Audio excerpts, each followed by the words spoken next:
Well, now that winter is here, there are a lot of folks trying to find campsites in the warmer climates, and I keep seeing people ask the question, is there any campsites available? Everyone I've called is booked.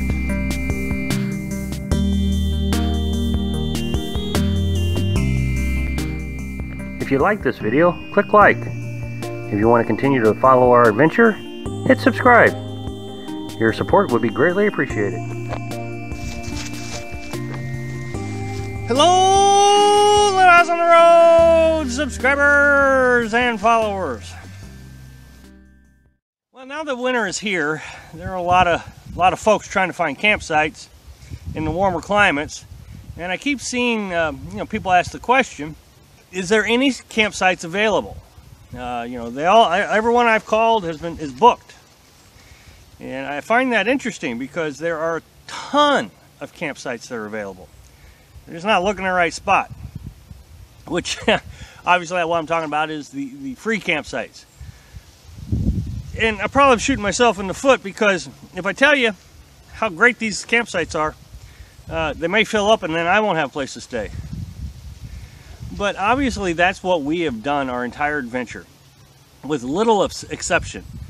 Right now we are sitting driveway docking. We paid $150 to stay here for 6 weeks so we could help take care of our daughter. And then we also have stayed at one paid site since our adventure began, and two while we were downsizing. So the rest of the 8 months that we've been at this, we've been at free campsites. And the little bit of time that I've stayed at free campsites, I found quite a few disadvantages. Now, I recognize there's 2 advantages, 3 advantages to it. Water, you have water hookup, you have sewer hookup, and you have electricity. All of which we easily overcome in our pop-up camper. Which, if you want to see any of those, you can watch our videos on pop-up camper, how it works. I'll put a link here. Very early video, poor quality. So I wanted to go through a list of things that are the advantages of a free campsite, and to give somebody some ideas on maybe this is where I want to stay, because we're going to go back down to Florida here in a bit, and there are several sites, lots of sites still open down in Florida. Everybody says, oh, Florida's all full, can't go to Florida for the winter. No, I'm going to go to Florida. So anyway, here it is. Number 1, they're quiet. When we were at the Merrimack State Park, and I recognized that it was an extreme time, but Halloween was there, and they were preparing for Halloween. And it was noisy. And they do have a curfew at 10 o'clock, but, you still got those big diesel monster trucks driving by all hours of the night. The lights blaring into your house, which isn't a noise, but it's still a distraction. It wakes you up. So, at a free campsite, there's no noise. One time down in Florida, Dad thought he'd stop by. He came by, I don't know, 7 o'clock, 6:30, 7 o'clock, and the headlights woke me up, and I'm like, what is going on? I mean, it was so unusual to see a headlight. So, number 2, you can take a walk without interruption. And this is really interesting. Carolyn and I try to take walks every day, as you know. And it really clears the mind, and we can discuss things and life and things that are going well, things that aren't going well. But when you try to take a walk at a paid site, everybody wants to talk to you. Everybody wants to interrupt your walk. They're being friendly, I guess, but when you're just wanting to relax, and especially when you're an introvert like me, you don't want to get into a conversation with somebody that's going to take an hour. First of all, what I always find interesting about people wanting to talk is they talk to you without any idea that you may have something that you need to get done. I see this all the time. 3:30, I try to always upload my videos.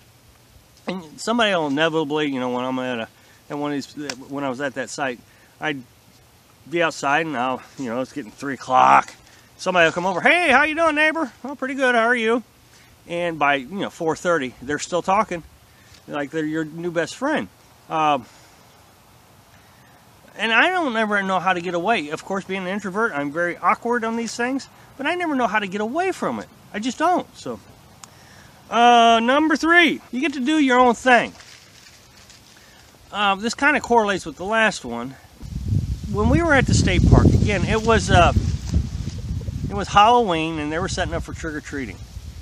And everything in the campsite had revolved around this event. They wanted to set up, each camper wanted to set up their little Halloween ornaments and different things, and they kept asking us how come we weren't setting up our ornaments. And of course, we have a very sick daughter, so that wasn't a priority. The priority was taking care of her. When trick-or-treat actually happened, they were going to shut down the campground so nobody could come in or out at, I think, 4 o'clock. So we left, went to town, played around, and they were supposed to reopen it at 6. Well, we got back at 6:30 thinking, oh, that's plenty of time to be able to re-enter the campground, and they didn't reopen it until 7:30. So you don't get to do your own thing. You got to do what they want you to do. Number 4, free campsites, you get to see nature more. On 2 occasions, we've seen deer walk right up to us. I mean, absolutely just walk right up to us. And one of them, it was really interesting. You could see it was a mother, a yearling, and a newborn. Just walked right by us. Didn't act like they cared that we were there. It was incredible. When you take your walks, you'll find very interesting rock formations and land formations and just pure beauty. It's just beauty, and especially in these national forests. And you just don't get to see that at the paid campgrounds. Merrimack State Park, yeah, it's neat. You can walk along the river, but you don't see anything other than the river. Don't get me wrong, we really enjoy the river, but it's not a discovery. It's something that everybody's doing. Number 5. Well, being at a paid campground, they have a lot of lights and security. They want to make sure everything's illuminated so you're safe.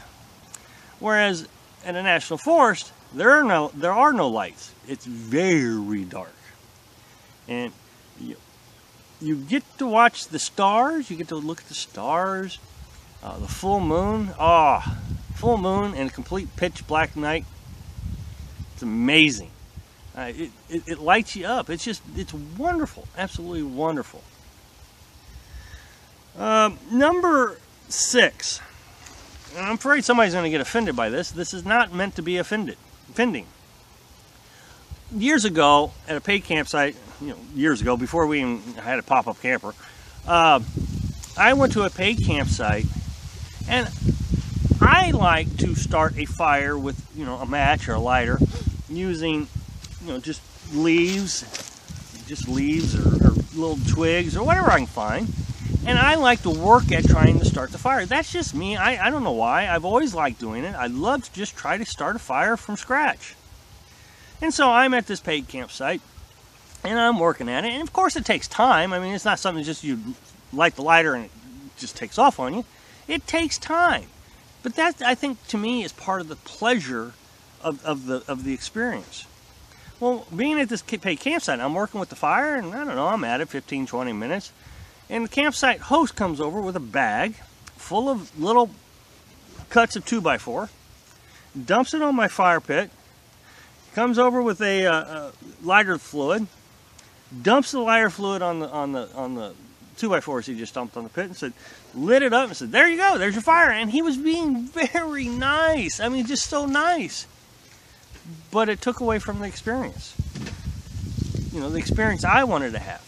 So, even when people are trying to be helpful, it can be rude. So, anyway, there's my advantages, my thoughts on the advantages of staying at free campsites. So, thanks for watching. Be sure to subscribe. Click like if you like the video. And happy travels.